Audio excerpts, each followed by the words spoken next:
Brad, another prelim final looming. You must be pretty proud of the footy club with where you're at earlier in the season. Yeah, really proud. I mean, it's great ex-coach of mine once said it's not about the qualifying period through the 22 rounds. It's the best team in September, and we've been working really hard on producing our best at this time of year, and we feel we're pretty close to it. How important do you think maybe now that resting of the players may be? You finished strongly the last 2 weeks.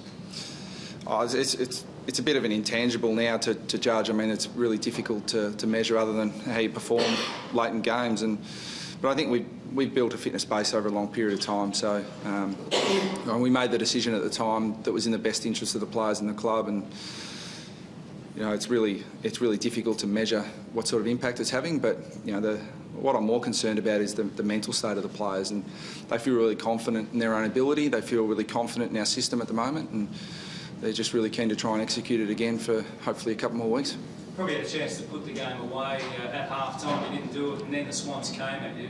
You were able to really sustain the effort and bounce back when in the past you may have wobbled. Yeah, from a maturity perspective, that was the most pleasing part of tonight. You know, you're in a cutthroat final, so the win's obviously really pleasing. But for our group into the future, to be able to withstand the onslaught from a really proud club like the Swans, and we shot ourselves in the foot. We couldn't put a big enough gap between them and us on the scoreboard, and they came back exactly as we expected them to. But to withstand that pressure and then respond again was really pleasing. Brett, did you use the disappointment of last year to fire up your players to remember the bitter memory of last year? We didn't. A bit of motivation? No, we didn't. I mean, we're coming back to the same venue, which was a really disappointing loss. I mean, that's not lost on anyone. But certainly there was no discussion of within the playing group of redemption or revenge or any of those sorts of words. It was about coming up, and I think our esteemed media manager just told me it's the first time North Melbourne's ever won a final interstate. So, and that in itself, is a terrific achievement for the 22 players who represented our club tonight. And you can replicate that next week against West Coast? Oh, look, we're going to have to up that performance, no doubt. West Coast have shown they've been a dominant side all year. They've got a lot of strengths all over the ground, but we feel we've got some strengths too. So we're not going into a preliminary final hoping. We're going up with a method that we think stacks up in the heat of September, and we're really looking forward to the challenge. Brad, the pressure that Sydney brought here last year in this prelim seems a huge factor. You must have been wrapped with the pressure you were up towards the contest. Yeah, it was great because they are renowned as a high pressure side, not only in the pressure they apply, but in the way they're able to absorb the opposition's pressure.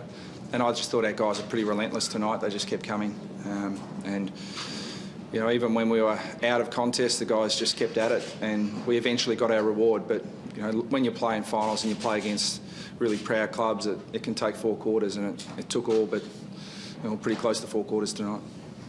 We're going to start huge underdogs next week. Is that a tag you like? It's worked for your last couple of weekends. We didn't think we were underdogs in the last 2 weeks, but I mean, external pundits may have. I mean, it's irrelevant to us. It just doesn't matter. We don't use it as motivation. The old they're all riding a soft tag.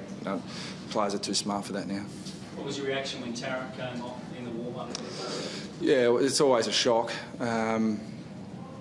Tippett was pretty dominant here last year, and Tarrant was the matchup for him. So there was a quick reshuffle. But fortunately, we've built a pretty flexible defence over the last couple of years.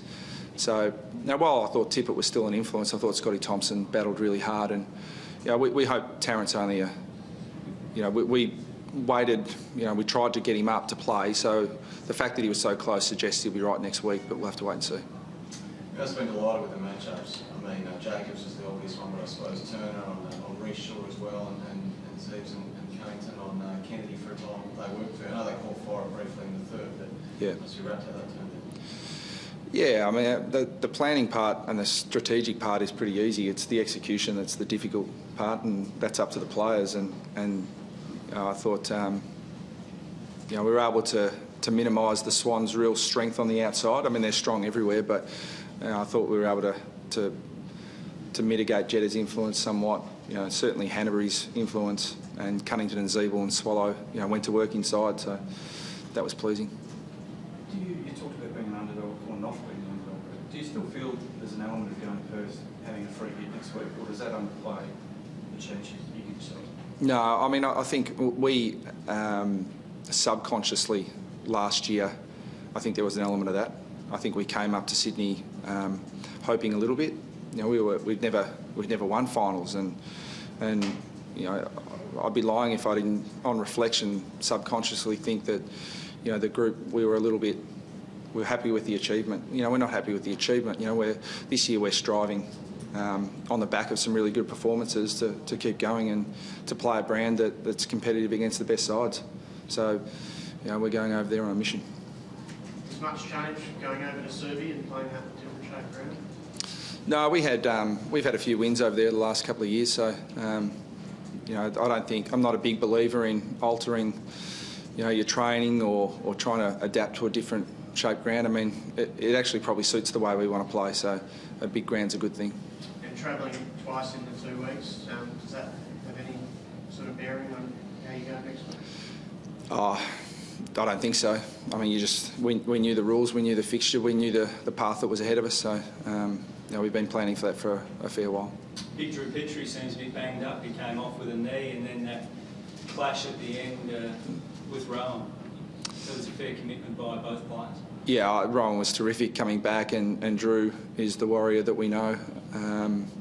Well, you know, just exactly what you want from your big key forward, let alone your vice captain. I just thought it was an awesome contest, and to Gary Rowan's credit, he kept coming, and so did Drew, and you know, that's what our game's about. Two guys committed at the ball. Copped a bit of heat, I think, at the time when you got Jared Wade. Was it the right decision or not? But that's two big finals. He's a finals player, isn't he? Yeah, he's and we've focused really hard with Jared on what he does well, and you know, I think he's redefined his role a little bit and the way we want him to play, and he's a good player. He's a good person, and I couldn't be more pleased for him. Wellesley, any chance? Yeah, he's a chance. But to be honest, I mean, the hardest, 3 years ago he would have been more of a chance, but the toughest thing for Wellesley at the moment is he's got 25, 26 guys who are you know, playing really well, and you know, Robin Nahas missed out after playing a really influential role for us last week. So you know, we know Wellesley at his best would play in our best side, and we've got to work out how close to his best he is before we make that call. Playing a night game next week, is that right that you guys were always going to stay over Saturday night this week anyway? No, we'll organise a flight back, but you know, we'll give our players the choice. So you know, if we get the right result, then it'll probably be a mix of guys who come back on the night and some who stay the night and do their recovery and fly back the next day. So with that in mind, would you prefer it to be an afternoon game? Or No, night game's fine. We'll get the red eye. That's no problem. Thanks, up. Cheers.